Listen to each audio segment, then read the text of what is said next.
اور میرے ہر دل عزیز نوجوانوں، میرے بچوں، آج اللہ تعالیٰ کی توفیق سے ہمیں جمعۃ المبارک میں اکٹھے ہونے کی یہ سعادت مندی اللہ رب العالمین نے عطا کی ہے۔ اللہ اس ہمارے اجتماع کو اور ہمارے اس اکٹھا ہونے کو اپنے پاس ایک حاضری کی شکل میں درج فرما لے، جو میرے لیے اور آپ سب کے لیے، جس میں میری بہنیں، میری مائیں اور میری بیٹیاں بھی شامل ہیں انشاءاللہ۔ اللہ اس کو ہمارے لیے روز قیامت میں باعث عزت، باعث افتخار اور باعث مہمانی کے اللہ رب العالمین ہمیں اس کا صلہ عطا فرمائے۔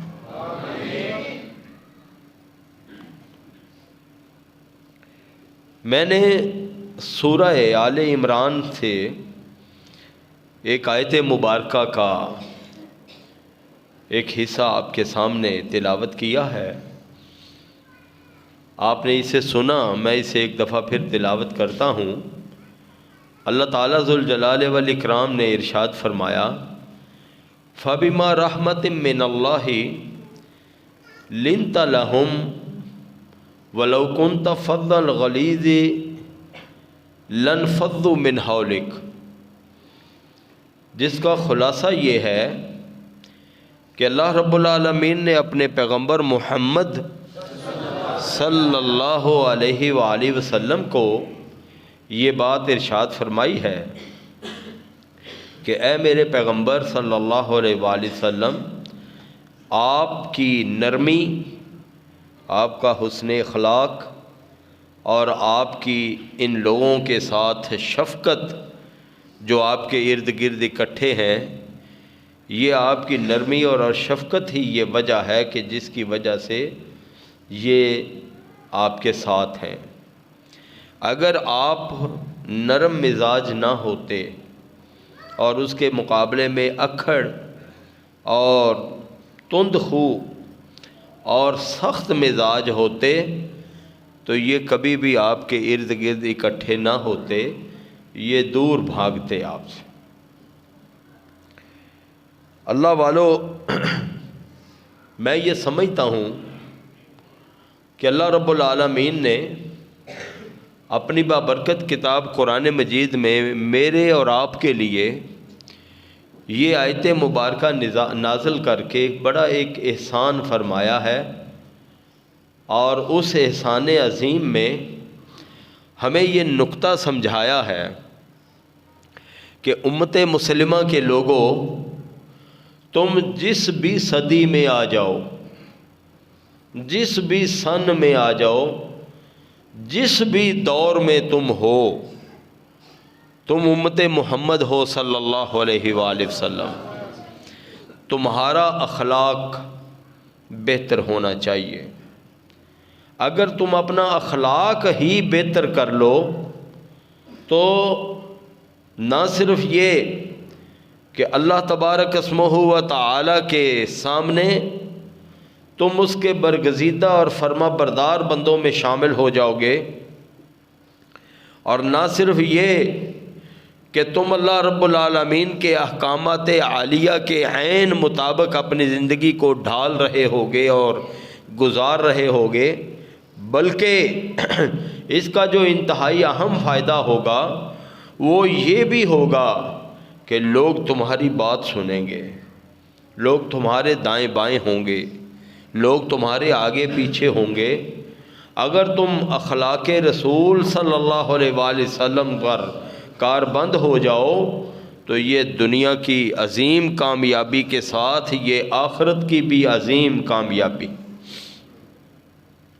رسول اللہ صلی اللہ علیہ وآلہ وسلم کے بارے میں حسان ابن ثابت رضی اللہ تعالیٰ عنہ، یہ عرب کے بہت ہی معروف اور بڑے شعراء میں ان کا شمار ہوتا تھا۔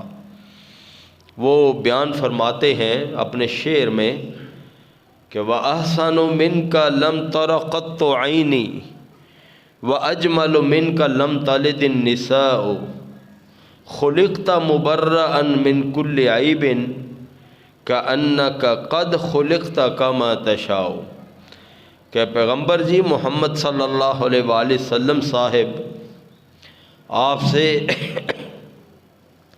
بہترین اخلاق والا اور بہترین شکل و صورت والا میری آنکھوں نے آج تک نہیں دیکھا، اور آپ سے زیادہ حسین و جمیل میں نے زندگی بھر نہیں دیکھا کہ کسی ماں نے آپ سے بھی زیادہ حسین و جمیل بچہ جنا ہو، اور اللہ نے آپ کو اپنی رحمت سے ہر عیب سے پاک رکھا ہے۔ ایسا ہی لگتا ہے، میرے شعر کے مطابق وہ کہتے ہیں کہ ایسا ہی لگتا ہے مجھے تو کہ جیسے آپ خواہش کرتے گئے ہیں اپنے رب تعالیٰ کے سامنے کہ رب جی مجھے ایسا بنا دو، مجھے ایسا بنا دو، مجھے ایسا بنا دو، تو رب تعالیٰ نے آپ کو ویسا ہی بنا دیا، ویسا ہی بنا دیا، ویسا ہی بنا دیا۔ اللہ اکبر کبیرہ۔ دنیا میں آنے والے ہر شاعر نے، ہر نثر نگار نے، ہر اچھا مزاج رکھنے والے نے اور ہر خوش اخلاق نے آپ صلی اللہ علیہ وآلہ وسلم کی تعریفوں کے نغمے گائے، اور حالت یہ ہے کہ اتنے نغمے، اتنے ترانے، اتنی نعتیں، اتنے آپ صلی اللہ علیہ وسلم کے اوصاف کمالات بیان ہونے کے باوجود بس نہیں ہے، اس پر بس نہیں ہے، بلکہ اپنے ذہن اور اپنی عقل کے مطابق ہر کوئی اس ہسٹری کے اندر، اس تاریخ کے اندر اپنا حصہ ڈالتا چلا جا رہا ہے، اور ڈالتا چلا جائے گا، اور ڈالتے چلے جانا چاہیے، تاکہ میں تو یہ کہوں گا کہ جب بارگاہ الہی میں اس بات کی انویسٹیگیشن ہو کہ دنیا میں عقل مل گئی، دماغ مل گیا، صحت مل گئی، جوانی مل گئی، پھر علم مل گیا، اللہ یہ پوچھے میری توحید کا تو نے کیا کیا تھا، تو اللہ کے فضل و کرم سے وہاں بہت زیادہ جو حاضری ہوگی انشاءاللہ وہ اہل حدیث کی ہوگی، اور یہ بھی اللہ کے فضل و کرم سے کہ وہاں پہ اگر اللہ تعالیٰ نے یہ دوسرا سوال کر لیا کہ میرے پیارے پیغمبر محمد صلی اللہ علیہ وآلہ وسلم کی بابت آپ کا کیا عقیدہ تھا، آپ نے ان کی بابت کیا تعارف کروایا لوگوں کو، آپ نے ان کے بابت کیا سمجھا، اور آپ نے آپ صلی اللہ علیہ وسلم کا کیا پرچار کیا، تو انشاءاللہ اللہ کے فضل و کرم سے وہاں بھی اللہ کی رحمت سے، اس کی مہربانی سے اہل حدیث کی حاضری پوری ہوگی انشاءاللہ۔ رسول اللہ صلی اللہ علیہ وآلہ وسلم کے بارے میں صحیح بخاری میں یہ حدیث موجود ہے، کان احسن الناس خلقا۔ لوگو تم تک یہ پیغام پہنچ جائے، لوگو آپ تک یہ اللہ کا پیغام پہنچ جانا چاہیے کہ جو تمہارے محمد تھے صلی اللہ علیہ وآلہ وسلم وہ اخلاق عالیہ کے مالک تھے، ان کا اخلاق بہت اچھا تھا، ان کا رہن سہن بہت اچھا تھا، وہ بہت صاف ستھرے رہتے تھے، وہ بہت ہی اچھے عقیدے کے مالک تھے، وہ اپنے رب تعالیٰ کے فرما بردار تھے، کبھی اللہ کی نافرمانی نہیں کرتے تھے، وہ انتہائی خوبصورت تھے، انتہائی خوبصورت تھے، با اخلاق عالیہ تھے۔ کانا احسن الناس خلقا آپ صلی اللہ علیہ وآلہ وسلم دنیا جہان کے لوگوں میں انتہائی اعلیٰ اخلاق کے مالک تھے۔ تو الحمدللہ آج ایسے وقت میں جب دنیا کی بہت ساری جگہوں پہ یہ بات لوگ جھنڈیاں لگا کے اور کمکمے لگا کے اور کیک کاٹ کے اور جلوس نکال کے اپنے آپ کو حب رسول کا متوالا ثابت کرنے کی کوشش کرتے ہیں، جو کہ میرے نبی صلی اللہ علیہ وآلہ وسلم نے بھی اجازت نہیں دی، بلکہ حد تو یہ ہے کہ اللہ کی کتاب اس بات کی گواہ ہے کہ ما انزل اللہ بہا من سلطان۔ سورہ یوسف کھول کے دیکھو، اللہ خود کہتا ہے کہ میں نے ان کاموں کی اجازت نہیں دی۔ وہاں پہ اہل حدیث اللہ کے فضل سے اپنے بچوں کی، اپنے بھائیوں کی، اپنے عزیزوں کی، اپنے ساتھیوں کی، اپنے اہل خانہ کی، اپنے دائیں بائیں آگے پیچھے والوں کی، اپنے ارد گرد والوں کی اللہ کے فضل سے اس طرح تربیت کرتے ہیں، اور وہ کہتے ہیں کہ اللہ اکبر، آؤ ہم سب مل کے رسول اللہ صلی اللہ علیہ وسلم کا اخلاق اپنا لیں۔ اخلاق کیسے اپنائیں؟ اخلاق کس طرح اپنائیں کہ ہم پوچھیں، یا تو ہم پڑھیں کتابوں کے اندر، یا پھر ہم علماء کرام سے پوچھیں، بتائیے ہمارے پیغمبر صلی اللہ علیہ وسلم بات کس طرح کرتے تھے، ہمارے پیغمبر صلی اللہ علیہ وسلم کس طرح چلتے تھے، کس طرح کھاتے تھے، کس طرح پیتے تھے، کس طرح رہتے تھے، کیا لباس پہنتے تھے، آپ کی کیا خوبیاں تھیں۔ میں کوشش کروں کہ آپ صلی اللہ علیہ وآلہ وسلم کے ان اخلاق عالیہ کو اپنا لوں۔ اگر میں یہ سمجھتا ہوں میں بھی اور آپ بھی ان چند باتوں کو اپنے پلے باندھ لیں کہ میرے نبی صلی اللہ علیہ وسلم کھاتے کیسے تھے، میرے نبی صلی اللہ علیہ وسلم پیتے کیسے تھے،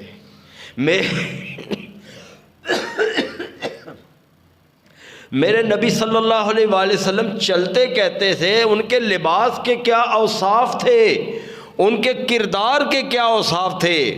اگر یہ چند باتیں ہی ہم اپنی زندگی کے اندر اپنا لیں تو میں مبارکباد دوں گا کہ انشاءاللہ ہم کامیاب ہیں۔ میرے بھائیوں، جہاں تک کھانے اور پینے کی بات ہے، آپ مجھے یہ بتائیں، یہ جو دنیا میں کافر ہیں کیا کم کھاتے ہیں، کیا کم پیتے ہیں؟ اور آپ کو پتہ ہی ہے کہ حلال اور حرام کا تصور تو صرف اسلام میں ہے۔ الحمدللہ یہ ہمارے دین میں، ہمارے اسلام میں حلال کا اور حرام کا تصور ہے، کفر میں تو نہیں ہے نا۔ ایک کافر کو اس بات کی غرض ہے کہ یہ جو کھانا ہے یہ حلال کا ہے یا حرام کا، یہ تمیز کون کرتا ہے؟ صرف مسلمان کرتا ہے۔ وہ جو نبی اکرم صلی اللہ علیہ وآلہ وسلم کا امتی ہونے کا دعویٰ کرتا ہے اور آپ صلی اللہ علیہ وآلہ وسلم سے محبت کرتا ہے، وہ حلال اور حرام کا فرق کرتا ہے۔ آپ یہاں سے تھوڑی سی آپ بات کو آگے بڑھائیں، ہم کہیں گے ہمارے وہ بھائی جو لا الہ الا اللہ بھی پڑھتے ہیں، محمد الرسول اللہ صلی اللہ علیہ وسلم بھی پڑھتے ہیں، اس کے بعد وہ رشوت کھائیں یا ظلم کریں یا زیادتی کریں یا کسی کا مال غصب کریں تو وہ حرام ہے۔ ہم کبھی ان کو اس حرام کی اجازت نہیں دیتے، بلکہ ہم کہتے ہیں کہ یہ حرام کھا رہا ہے، ناجائز کھا رہا ہے، یہ ظلم کر رہا ہے، یہ زیادتی کر رہا ہے، یہ اللہ تعالیٰ کی پکڑ میں آئے گا، اللہ ضرور اس کا احتساب کرے گا، اور اس کو قبل اس کی موت آنے کے اگر اس کو معافی مانگنے کی، توبہ کرنے کی توفیق نہ ملی تو یہ دوزخ میں جائے گا۔ کہتے ہیں کہ نہیں کہتے؟ بتاؤ۔ ہم یہ کہتے ہیں، ہمارا عقیدہ یہی ہے، لیکن کبھی کسی کافر کو کسی نے کہا ہو کہ تم اس سے بچو اس سے بچو؟ کبھی نہیں. کیوں؟ اس لیے کہ تو ہے ہی کافر. اس نے تو کلمہ ہی نہیں پڑھا, اس نے لا الہ الا اللہ محمد رسول اللہ نہیں پڑھا. اس لیے یہ جو ایس او پیز کا اہتمام ہے, اسلامی ایس او پیز, یہ ان کا اہتمام مسلمان کرتا ہے, کافر نہیں کرتا. تو جب مسلمان کرتا ہے تو پھر مسلمان پوچھے گا علماء سے, میرے نبی صلی اللہ علیہ وآلہ وسلم چلتے کیسے تھے؟ میرے نبی صلی اللہ علیہ وسلم لباس کیسا پہنتے تھے؟ میرے نبی صلی اللہ علیہ وآلہ وسلم کی گفتار کیسی تھی؟ میرے نبی صلی اللہ علیہ وآلہ وسلم کا کھانا پینا کیسا تھا؟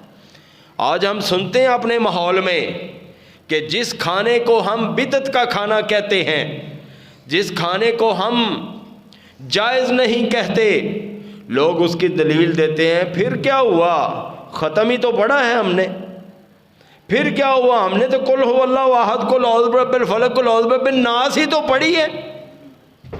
تو تم کہتے ہو کہ یہ کھانا بدعت کا کھانا ہو گیا. ہاں الحمدللہ ہم یہی کہتے ہیں کہ وہ کھانا جس پر تم ختم پڑھتے ہو, وہ کھانا جس پر تم یہ صورتیں پڑھ کے کھاتے ہو, اور ساتھ سادہ لوگوں کو جو بیچارے پڑھے لکھے نہیں ہوتے, جو بیچارے کوئی زیادہ چلاک نہیں ہوتے, ان کو موٹیویٹ کرتے ہو کہ بھی قرآن ہی تو پڑھا ہے, اس کے علاوہ کون سی بات ہے.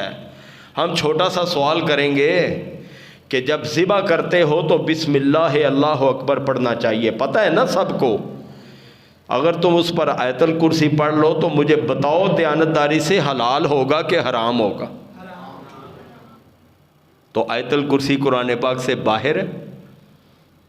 اگر اس پر سورہ فاتحہ پڑھی جائے, جس کے بغیر آپ کو بھی پتہ ہے حدیث میں بھی آتا ہے لا صلاۃ لمن لم یقرأ بفاتحۃ الکتاب, جو فاتحہ نماز میں نہیں پڑھتا اس کی نماز نہیں ہوتی.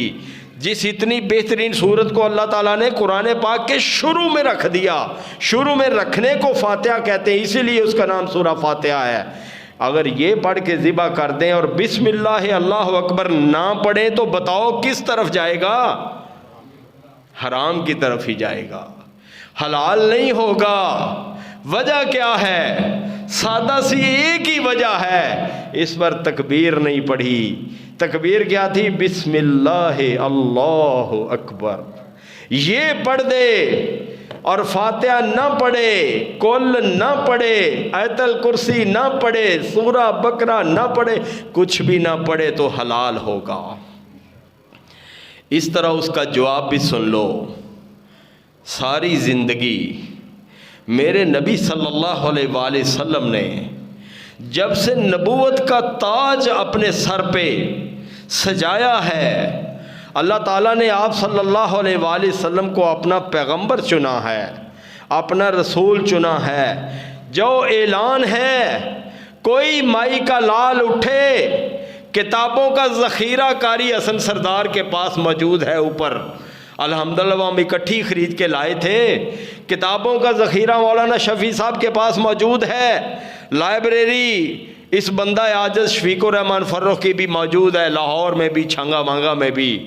میں کہتا ہوں کتابیں کنگال لو, کسی مقام پر تمہیں یہ مل جائے کہ میرے نبی صلی اللہ علیہ وسلم نے کھانے اور پینے پر بسم اللہ کے علاوہ کچھ پڑھا ہو تو جو تم سزا دو گے ہم لینے کے لیے تیار ہو جائیں.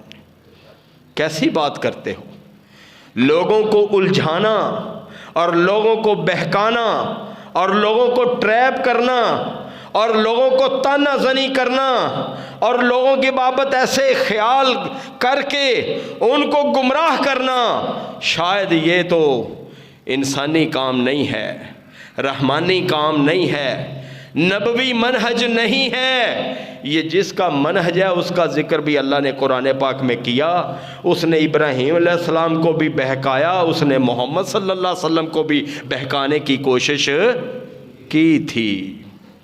میرے بھائیوں, الحمدللہ ہماری دعوت اللہ کے فضل سے خالص قرآن مجید کی دعوت ہے. ہماری دعوت اللہ کے فضل سے خالص اور صحیح سنت رسول اللہ صلی اللہ علیہ وسلم کی دعوت ہے۔ اس لیے ہم یہ کہتے ہیں کہ اللہ تعالیٰ نے قرآن پاک میں یہ بات کہی تھی، اعوذ باللہ من الشیطان الرجیم، ادعو الی سبیل ربک بالحکمت والموعظۃ الحسنۃ وجادلہم باللتی ہی احسن۔ اللہ اکبر۔ فرمایا لوگو میں تمہیں جو منہج دینا چاہتا ہوں، اللہ کہہ رہا ہے، یہ اللہ کی بات ہے اور یہ سورہ نحل کے اندر موجود ہے، اس کی آیت نمبر 125۔ میں تو عموماً یہ بات کہتا ہوں، ساری زندگی انشاءاللہ میرا مرکزی پیغام یہ ہے، اگر کامیاب رہنا چاہتے ہو تو اللہ کی کتاب کو ترجمے کے ساتھ پڑھ لو، بس یہی ہے، اس سے زیادہ ہم نہیں کہتے۔ کامیاب بننا چاہتے ہو، اللہ کی کتاب قرآن مجید کو ترجمے کے ساتھ پڑھ لو۔ میں اللہ کا نام لے کے الحمدللہ کی رحمت سے یہ بات عرض کروں گا کہ اللہ آپ کو ضرور کامیاب کر دے گا، اللہ آپ کو ناکامی سے نکال دے گا۔ اللہ کیا کہتا ہے؟ ادعو الی سبیل ربک بالحکمت، کہ دعوت دینے والے داعی، بڑے بڑے علماء، بڑے بڑے مولانا حضرات، بڑے بڑے واعظین، آپ اللہ رب العالمین کی راہ پر لوگوں کو حکمت کے ساتھ بلائیے، والموعظۃ الحسنہ، اور ایسا بہترین وعظ کیجئے ان کو کہ وہ قرآن و سنت کے مطابق ہو۔ وجادلہم باللتی ہی احسن، اور اگر کسی مقام پر کسی فریق سے، کسی گروہ سے جھگڑنا بھی پڑے، یہ اللہ کی کتاب کہہ رہی، سن لو، وجادلہم باللتی ہی احسن، اگر جھگڑنا بھی پڑے تو نبوی طریقے کے مطابق جھگڑنا، گناہ کی بات نہ کہنا، گالی نہ دینا، للکارنا نہ، بلکہ ایسا انداز اختیار کرنا کہ احسن انداز ہو، محبت کی بات ہو، اخلاق کی بات ہو، اچھے کردار کی بات ہو، اچھی گفتار کی بات ہو۔ آج دنیا کے اندر آپ دیکھتے ہیں پینٹ بھی موجود ہے، شرٹ بھی موجود ہے، بلاؤز بھی موجود ہیں، ساڑی بھی موجود ہے، عورتوں کا لباس پجامہ بھی موجود ہے، یہ یونیورسٹیوں کی ہماری بچیاں ٹائٹس بھی پہنتی ہیں، اور کیا کیا تماشا ہے۔ ہم اہل مشرق میں ایک عیب پایا جاتا ہے، ہم مغربی لوگوں کی بڑی جلدی نکالی کرتے ہیں۔ وہ کسی نے کہا تھا شاید ہمارے بارے میں ہی، کوا چلا ہنس کی چال اپنی بھی بھول گیا۔ ہم نکال لوگوں کی یہ حالت ہے، ہم مغرب کی نکالی میں اپنی جو اقدار ہیں، دینی اقدار، قرآن و سنت کی باتیں، ہم وہ بعض اوقات بھول جاتے ہیں، ہم سے غلطی ہو جاتی ہے۔ میرے نبی صلی اللہ علیہ وآلہ وسلم نے لباس کی بابت بتایا تھا کہ ثلاثۃ لا یکلمہم اللہ یوم القیامہ، لوگوں میں تمہیں توجہ دلا رہا ہوں کہ 3 قسم کے لوگ ہوں گے، اللہ تعالیٰ روز قیامت ان سے کلام نہیں کرے گا۔ ذرا تھوڑا سا اپنے ذہن کے اوپر بھی تھوڑا سا بوجھ ڈالو نا، اللہ کلام نہ کرے یہ اچھا ہے کہ اللہ محبت سے بلائے یہ اچھا؟ اللہ محبت سے بلائے، اللہ ہمیں محبت سے بلا لینا، اور اللہ کا کلام نہ کرنا اللہ کا غصہ ہے، اللہ کی ناراضی ہے۔ نبی علیہ السلام نے فرمایا اللہ کی ناراضی کیسے ہوگی؟ فرمایا المسبلو، پہلا وہ شخص جو ایسا مرد، لباس ایسا پہنے مرد کہ جس کا لباس ٹخنوں سے نیچے جائے، گٹیاں تو تھلے، شلوار ہو، چادر ہو، دھوتی ہو، پینٹ ہو، بلاؤز ہو، مرد کی بات ہو رہی، مرد کی، ٹخنے سے نیچے کرے گا لباس تو یہ آگ میں جلے گا، اللہ کلام نہیں کرے گا، اللہ گناہوں سے پاک نہیں کرے گا۔ میں وقت کی قلت کی وجہ سے میرے دل میں کہ زیادہ حدیثیں، زیادہ قرآن کی آیتیں آپ کو اس تھوڑے مختصر وقت میں سنا دوں، یہ رسول اللہ صلی اللہ علیہ وآلہ وسلم نے بتایا۔ لا یکلمہم اللہ یوم القیامہ، اللہ ان کو روز قیامت کلام نہیں کرے گا، ولا ینظر الیہم، نہ اللہ ان کی طرف دیکھے گا، ولا یزکیہم، نہ اللہ ان کو ان کے گناہوں سے پاک کرے گا، وَلَهُمْ عَذَابٌ عَلِيمٌ، اور چوتھی بات یہ ہے کہ اللہ ان کو دردناک عذاب دے گا۔ صحابہ ڈرے، عرض کیا اللہ کے رسول صلی اللہ علیہ وسلم یہ بدبخت کون ہیں؟ فرمایا پہلا بدبخت وہ ہے جو اپنی چادر اور شلوار ٹخنے سے نیچے رکھتا۔ مولوی کا بیٹا ہو، امام کا بیٹا ہو، غازی کا بیٹا ہو، شہید کا بیٹا ہو، ولی اللہ کا بیٹا ہو، یا عام دکاندار کا بیٹا ہو، زمیندار کا بیٹا ہو، یا عام کسی طبقے کا بیٹا ہو، اگر اس نے لا الہ الا اللہ اور محمد الرسول اللہ کا اقرار کیا ہے اپنی زبان سے اور تصدیق کی ہے اپنے دل سے، اور اس پر وہ عمل کرنے کا اپنے رب سے عہد کر چکا ہے، تو پھر اس کا لباس ایسا ہونا چاہیے۔ باقی آزادی ہے، پجامہ پہن لے، پینٹ پہن لے، دھوتی پہن لے، شلوار پہن لے، جبہ پہن لے عربوں کا۔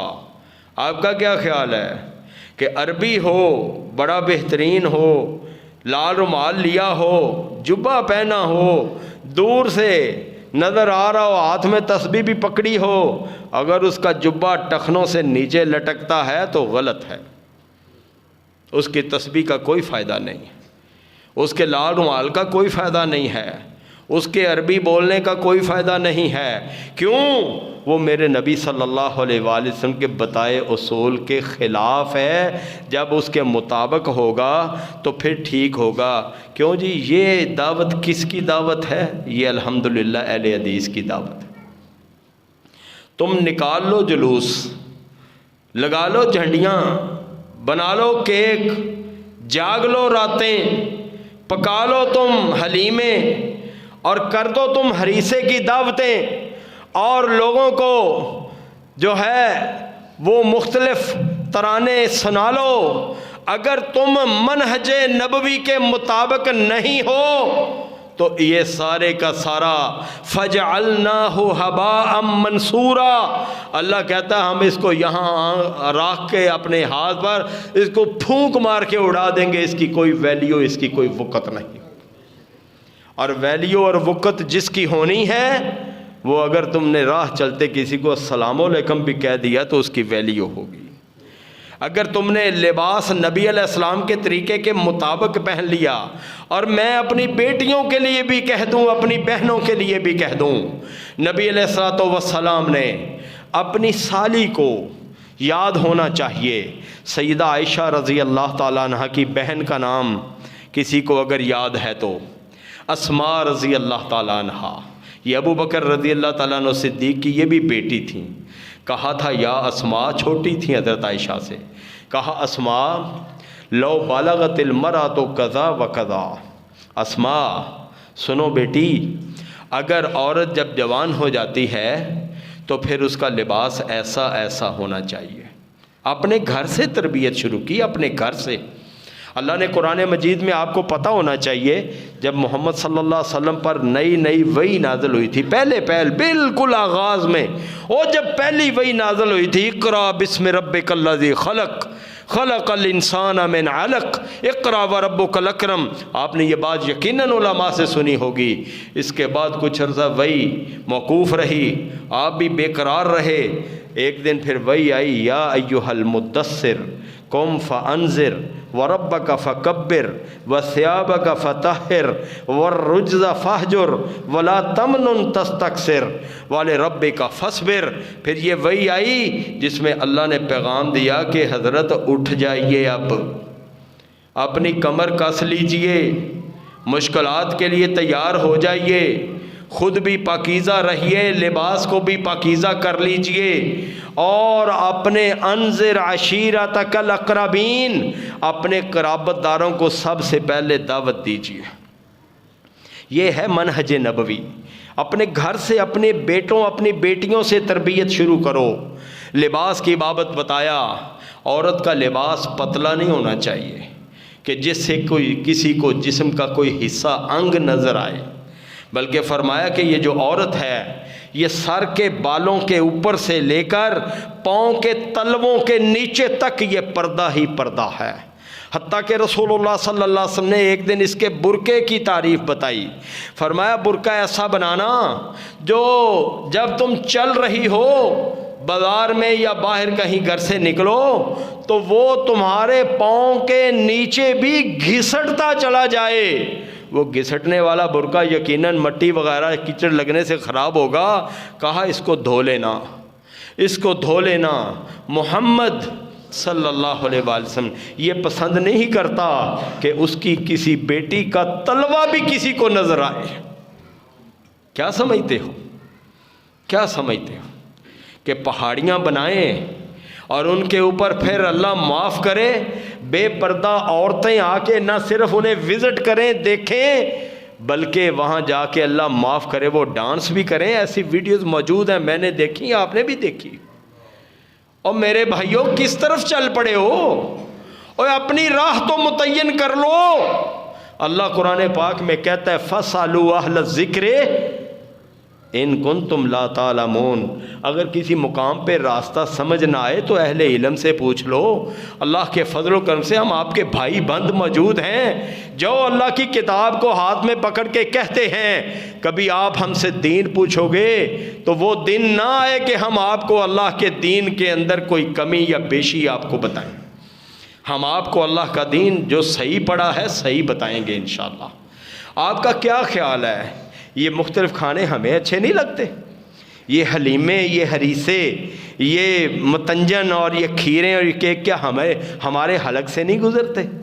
ہمارے حلق اس کے لیے ہمارے گلے کمزور ہیں؟ اللہ اکبر۔ ایک ہی بات کا ڈر ہے، ایک ہی بات کا ڈر ہے، اللہ کہیں تو ناراض نہ ہو جانا۔ ہم دنیا کی ان نعمتوں کو ہم انشاءاللہ اگر اللہ نے اور اس کے رسول صلی اللہ علیہ وسلم نے اس کی اجازت نہیں دی تو ہم کبھی ان کو ہاتھ نہیں لگائیں گے۔ آج مومن مسلمان آدمی جو پکا مومن مسلمان ہے، اور میرے بھائیوں بتاؤ شراب کو کیوں نہیں ہاتھ لگاتے؟ جوا کیوں نہیں کھیلتے؟ زنا کے قریب کیوں نہیں جاتے؟ ظلم کا بازار کیوں نہیں گرم کرتے؟ محض اس لیے نا کہ میرا اللہ ناراض ہو جائے گا۔ کوئی اور وجہ ہے؟ بتاؤ مجھے۔ یہی ایک وجہ ہے، میرا اللہ ناراض ہو جائے گا۔ تو یہ تماشبینیاں کر کے اگر اللہ ناراض ہو گیا تو کل قیامت کے دن منہ کہاں دکھاؤ گے، منہ کہاں چھپاؤ گے؟ وقت تو گزر جاتا ہے۔ یہ دن الحمدللہ میں آپ کے درمیان، یہاں میرے کئی بزرگ موجود ہیں جن کے ہم بچوں کی طرح ہوں گے، میں خود گواہ ہوں اس بات کا کہ کل تک اس دن کو 12 وفات کہا جاتا تھا۔ آج تم نے نبی کی وفات کے دن کو پتہ نہیں زرق برق منانا شروع کر دیا۔ ہمیں تو شرم آتی ہے، یقین کریں ہمیں شرم آتی ہے کہ نبی کی وفات کا دن ہو اور ہم بھنگڑے ڈال رہے ہوں۔ نبی کی وفات کا، نبی اس دن فوت ہوا ہو اور ہمارے گھروں کے اندر چراغاں ہوئے ہوں۔ ہائے، کوئی جا کے پوچھے جس کا باپ فوت ہوا تھا، فاطمہ رضی اللہ تعالیٰ عنہ، لا الہ الا اللہ، لا الہ الا اللہ۔ اور میرے بھائیوں، اور کبھی کچھ پڑھ کے بھی کچھ بنو تو پھر پتہ چلے۔ میں نے پڑھا کتابوں میں، کہتی ہے فاطمہ رضی اللہ تعالیٰ عنہ، اور جس کا باپ فوت ہو گیا، جس کا سر کا تاج دنیا سے چلا گیا، کیا کہا؟ کہتی ہے اللہ اکبر، سبت علی مصائب لو انہا سبت علی، کہتی ہے سبت علی المصائب لو انہا سبت علی الایام لسرنا لیالیا۔ آج میرے باپ کی وفات کا دن ہے، آج میرے جسم پر مصائب اور آلام اتنے بڑے بڑے پہاڑ بن کے گر گئے ہیں کہ اگر ان پہاڑوں کو، ان مصائب کو اگر دنوں کے اوپر گرایا جائے تو دن راتوں میں تبدیل ہو جائیں۔ اور تو کمکمے لگا رہا ہے اور جھنڈیاں لگا رہا ہے اور کیک کاٹ رہا ہے اور تم جلوس نکال رہے ہو۔ اللہ اکبر کبیرہ۔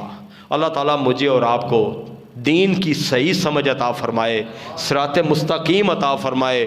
آپ یقین کریں باتیں 1 2 4 10 نہیں، اللہ کے فضل سے باتوں کی ایک لمبی لسٹ ہے۔ اللہ نے اپنے دین کے اندر اتنی طاقت رکھی ہے، اتنی قوت رکھی ہے۔ ہاں اللہ کسی کو زرخیز دل عطا کر دے، یہ میری بات توجہ سے سنو، اللہ کسی خوش نصیب کو زرخیز دل عطا کر دے، بڑا خوش قسمت ہے کہ جس کو دین سمجھ آ جائے۔